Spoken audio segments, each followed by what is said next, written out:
Ang pagkasikop kang Byron Garcia, giisip nga usa ka mahinungdanong lakang aron mapanubag ang mga aligasyon nga iyang giatubang ubos sa Safe Spaces Act.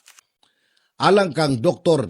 Nicky Catalan, ang Peso Health Consultant sa Kapitolyo sa Sugbo, kinsa ang nagpasaka sa reklamo, dili lang kini bahin sa iyang kaugalingong katungod, kini usa ka pakigbisog alang sa tanang kababayenan nga nakasinati og kasakit, pagpakauwaw, paglapas sa ilang dignidad og bisan unsang matang sa pagpangabuso.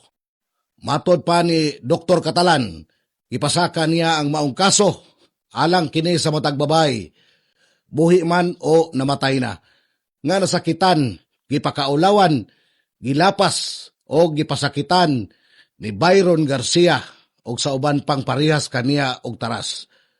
Apan tinaaw nga gipasabot usab ni Catalan ang pag-aresto kang Garcia. Mao lamang ang sinugdanan. Dili pa kini katapusan sa istorya, kundili ang pagsugod sa proseso aron makabot ang tinuod nga hustisya. Kini nagsilbi nga kusog, nga pahinomdom nga way bisan kinsa, bisan unsa pa ang ilang posisyon o impluwensya nga labaw sa balaod. Ang tingog sa mga biktima, dugay nang gipugngan, apan karon kini angay na nga paminawon, tahuron, og hatagan og insaktong pagtagad.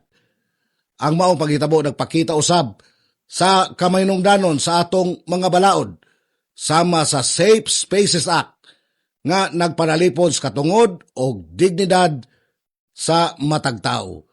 Ang pagpaningkamot alang sa panubag di lang katungdanan sa mga otoridad, kini usa ka responsibilidad sa tanan aron masiguro ang atong katilingban magpabilin nga matarong og makiangayon alang sa tanan.